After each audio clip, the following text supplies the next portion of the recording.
Hello guys, কেমন আছো তোমরা? আশা করি অনেক বেশি ভালো আছো। তো গাইস, এখন আছি ঘরের ভিতরে।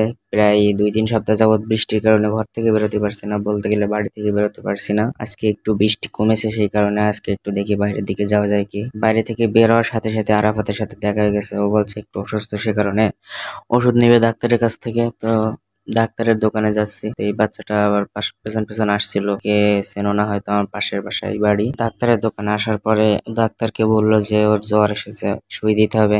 কিন্তু ডাক্তার তো জানে যে সুই দিতে হবে কি না হবে, সে মতো ওষুধ দিল, সুই দিল না। তারপরে যাচ্ছে ওর বাসার দিকে, এও যাচ্ছে আমাদের সাথে। বাসায় যাওয়ার পরে ওইতে বললো যে চল খালে দেখে আসি পানি কিরকম। খালের দেখলাম স্রোত বলতে কিছুই নেই, পানি হচ্ছে এবং খালেই থেকে যাচ্ছে, অনেক পানি হয়েছে। পুকুরও বুড়ে যাচ্ছে, খালও বুড়ে যাচ্ছে এবং আমাদের ধানের জমিটাও বুড়ে গেছে। কি হবে বলতে পারছি না। মাছ অল্প অল্প হচ্ছিল, তো সে মতো আরাফাত বললো চল মাছ ধরে আসি। সে মতো ছিপ নিয়ে এবং মশলা নিয়ে, আটা নিয়ে যাচ্ছে। এখন মাছ ধর প্রস্তুতি নিয়েই এসেছি আজকে। দেখা যাক কতগুলো মাছ ধরতে পারি। মাছ হওয়ার কথা না, কারণ বৃষ্টি থেমে গেছে এবং মাছ এখনো সেরকম মানুষ ধরতেও পারছে না কাজের ব্যস্ততায়। এবং তারপরে আমরা বসে পড়লাম মশলা মাখানোর জন্য। আরাফাত দেখলাম রুটি নিয়ে এসেছে এবং ওর কালকে অথবা পরশুদিন 1000 টাকার মশলা কিনে এনে আনছিল, সেইগুলো মাখাচ্ছে। এবং রুটির থেকে কিছু রুটি আমি খেয়ে নিলাম। সব তো মাছের খাইয়ে লাভ নেই, মাছ হবে কি তাও বলা যাচ্ছে না। পাশে দেখলাম একজন জাল ফেলছে, জাল ফেলার পরও মাছ উঠছে না, যেহেতু খালে বা এখন পাট জাগ দিয়েছে,